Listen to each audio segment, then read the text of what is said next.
Did you know that less than 1 in 7 homes on the market today is affordable for the average buyer? And here's the kicker. It's not getting better anytime soon. Home prices are on the rise in every metro area. And these mortgage rates, they're not going anywhere anytime soon. So in this video, I'm gonna be breaking down and explaining why that is and why waiting for the cheaper home prices or lower interest rates, that may actually be a financial mistake. What's up guys? Anthony Esposito with eXp Realty, your local real estate expert right here in the Cleveland, Ohio area. And I know the current housing market, it's overwhelming. The prices, the interest rates, they suck, let's face it. But there are benefits you could be taking advantage of. So if you are one of those people that have been thinking, debating, planning about buying or selling, and you just need more information, I'd love to help you out. I have people just like you contacting me every single week to navigate this market and represent them in what is really the biggest investment that they're making.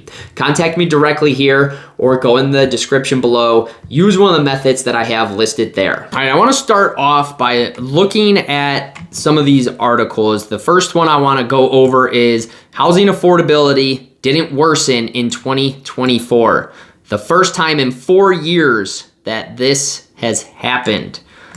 Now, the housing a household earning the median U.S. income would have had to spend 41.8% on their earnings on monthly housing costs to buy a typical home in 2024, which that's a slight improvement. As you see in 2022, 42.2%. Now here's the part that really sucks, that kind of explains where the housing prices have gone. Here in Ohio, 55% was the increase in the past 4 years for housing price. But a home buyer needs to earn an annual income of at least $116,782 if they wanted to spend no more than 30% of their earnings on monthly housing payment for medium-priced homes. That is the common rule of thumb, and this is huge. And you're gonna see a graph I'm gonna show you right now, right down here. So median household income compared to income needed to spend. Okay, this is over the years. The red is the median household income. Blue is the household income needed. And look at this trend as it was going through. And here is the big boom. Right here, 21 started it. 22 made it worse. But as you can see, you know, pre-pandemic, you needed a little over $60,000 and you could afford the median household. Like you could afford a house.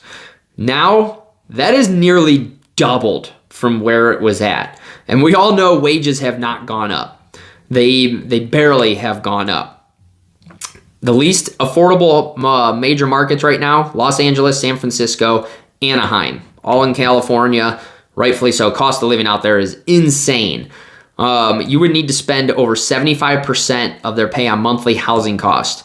With Pittsburgh, Detroit, St. Louis, they were the most affordable.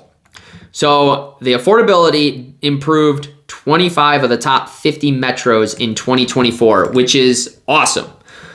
It's good that it improved. It didn't improve anywhere near where we would like to see it, obviously. And buying a home became more affordable in 2024, but only the slimmest of margins. It was still second least affordable home buying year on record, surpassed only by 2023.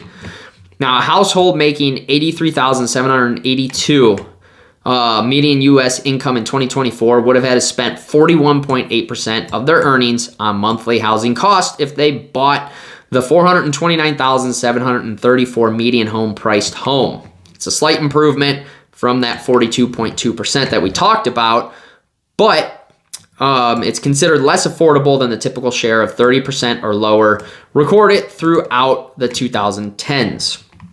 And as you can see, here is the share of income going through the years. 2020 was at 28.8%, and then here comes the big spike, that housing boom that we ended up seeing. Now, according to Redfin, the estimate monthly housing payments for the typical home buyer using the median sale price, monthly mortgage rates, median household incomes, all that fun stuff. The assumption of 15% down, principal, interest, taxes, insurance. Okay, November, and this is what they are basing all of this off. Obviously, everybody's situation is different. Stuff is going to be, skewed one way or another. They're going off of averages. But this number right here is insane because that's a big number considering the amount of money that people are making. Like I said, it's almost double from pre-pandemic of what we are seeing. Now, we are getting back to more of a normal housing increase, around that 4 or 5%. But median monthly housing payment for home buyers, it hit a record of $2,900 in 2024, which rose 4.3% from 2003. And look at this, 86% from 2019, which is crazy. In contrast, wages have grown around 5% year over year throughout 2024. Slight improvement in affordability this year is mainly due to the slightly lower average mortgage rate, which was 6.72% compared to 6.8%. Believe it or not, that does make a pretty good difference in the grand scheme of things. Now, another thing I want to show you is in December, U.S. home prices rose 0.4%. Now, that is showing it's, a slightly slower pace than the past, 4 months that they had. It is slowing down. On a year-over-year basis, home prices closed out 2024 calendar year up 5.4%, the smallest annual increase since 2015. So since 2015, 5.4% was the smallest annual increase. So it actually, past 10 years, it's just been going up and up and up. And then, of course, it blew up out of nowhere. And you got 15 of the 50 most populous U.S. metros recorded a drop in home prices month over month, which is not a bad thing. Of course, it's not dropping a lot, though. And U.S. home prices rose 0.4% from a month earlier in December on a seasonal adjusted basis, slightly slower than the 0.5 growth posted in November.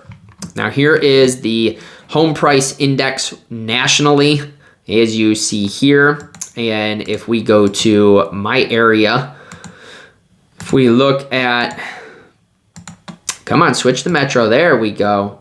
We look at Cleveland, Ohio. It's the same trend of what you are seeing. And that's just showing month over month for Cleveland itself. Now, here is the annual home price growth. It's returned to pre-pandemic speeds, which is awesome. This is what we want. So as you see here, there was 8% in 2016, 5.2% in 2015, 7.3, 6.1, 6 in 2019. Then here's where the boom starts. 20 kicked it off. 21, it peaked at 20.4, and it's actually been coming down since.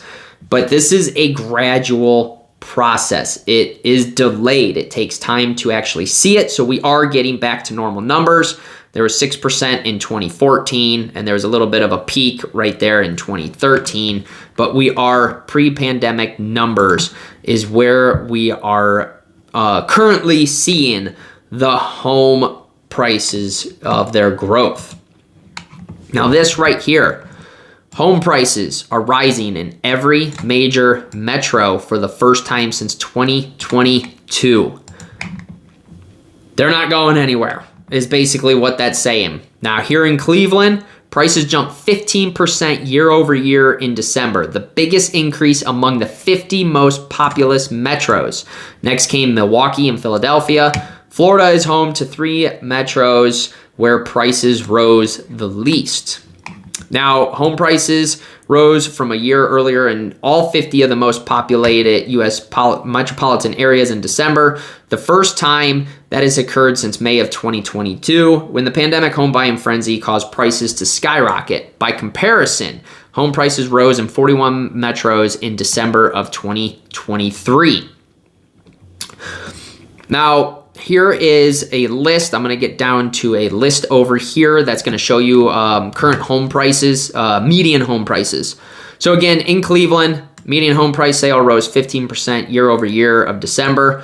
And then next, Milwaukee, 14.5%, Philly, 14%, Miami, 11.8%, Chicago, 11.1%. Now, if we go down, here are some of the median home prices. So the most expensive year over year, Anaheim. It went, 5.7%. Look at this, $1.146 million median sale price. Atlanta, number 2, 3.2%. So this is all, well, I shouldn't say number 2. This is going in alphabetical order is what it's doing. Atlanta is sitting at $392,000. Austin, Texas, $450,000. Baltimore, $385,000. Boston, $722,000. These are all median sale prices that you're seeing. Now, Cleveland rose 15%. But look at that annual or that median home price, sale price, $229,000. So $230,000. It is still a cheap area to buy a house, which is good for us in the Cleveland area, especially with remote working and the capability of doing that. So there's, Chicago, that was one of the other high ones, $340,000. Fort Lauderdale, 7.1, that's at $455,000. Indianapolis, 9%, that's at $305,000. So they had these increases, but some of these areas, the numbers are still relatively cheap or I shouldn't say cheap, it's just more affordable in these different areas that we are seeing. Now, as we look at pending home sales, okay, they fell the most since 2022 in December as mortgage rates jumped. Rightfully so. I mean, these mortgage rates have halted a lot of people getting into the market. And I don't blame you. I was pre-pandemic when I bought my house, and I am sitting around a 3% mortgage rate. Some of you have even less than that. So to more than double, and then if you're not, making that much more than what you were 4 years ago, obviously you're not going to make a lateral move. It's either you're going to upsize, downsize. You're not going to move from one house and get the same exact house square footage wise, maybe less upgrades, all that fun stuff. It's just not going to happen. Pending home sales dropped 4.5% from November as mortgage rates jumped to the highest level in months. Roughly 40,000 home purchases were called off in December, equal to 16% of the homes that went under contract, the highest December percentage on record. Existing home sales, lagging indicator of deals that were negotiated in prior months when mortgage rates were lower, rose to the highest level in nearly 2 years. So the days on market have been increasing all around is what that is saying. And again, there's the pending home sales that they talk about where it's dropped 4.5%. Homebuyer demand dipped at the end of the year because mortgage rates jumped. So there is supply and demand issues, is what it is. This is a graph for home, just to show the home prices for December of what it was doing over the past several years, as you see, dating back to June of 2017. But it is a supply and demand issue. That's why the housing prices, they're dropping, but they haven't dropped a lot. And this is why they're rising in every single metro area. There's not enough supply, and there is a ton of demand. And there's a lot of pent up demand. There is a ton of people that are essentially on the fence waiting for that magic number of interest rates to enter into the housing market. Now, this is why the mortgage rates are staying around that 7%, and it's only projected to get towards the low 6s at the end of this year of 2025 because there is so much pent-up demand, the supply and demand issue. If they were to lower the interest rates, these mortgage rates, to, let's just say 5%, it's going to be a feeding frenzy. It'll be 2021, 2022 all over again, where the housing prices, they're just going to skyrocket, and they keep going up. Like I said, here in Ohio, the past 4 years, there was a 55% increase on home values. And that's because of that frenzy that happened during that pandemic time. The same thing will happen if interest rates drop way too fast. So that is the main reason why they're keeping them up. It is a good thing. It's normal interest rate. It's not, the problem is that it is the home prices. They shot up so much. That's what is crushing it. So we got these higher interest rates, higher home prices, making it less affordable to purchase these homes. Now with the supply and demand issue, here's where it comes into effect. More than 1/3 of homeowners say they'll never sell. We're not going to sell in a couple years, or we're going to wait 10 years. Never sell is what that's saying. 34% of U.S. homeowners say they'll never sell their home, according to a recent survey. 27% say they wouldn't consider selling for at least 10 years. And roughly a quarter, 24%, plan to sell in 5 to 10 years, while just 8% plan to sell in 3 to 5 years, and 7% within the next 3 years. This is why there is a supply and demand issue, is because a lot of people feel that they're in their forever home, essentially. 34% say they'll never sell, which means they feel that they are in their forever home. That's not a bad thing. That's great that you have that feeling. You love that house. That is awesome. But that's 34% of home sellers that they surveyed. So let's call it 34% of potential homes that are not hitting the market unless something catastrophic happens to these 34% of homeowners that will make them sell. You know, you got 27% that they're not even considering for at least 10 years. So this is where the supply issue comes into effect.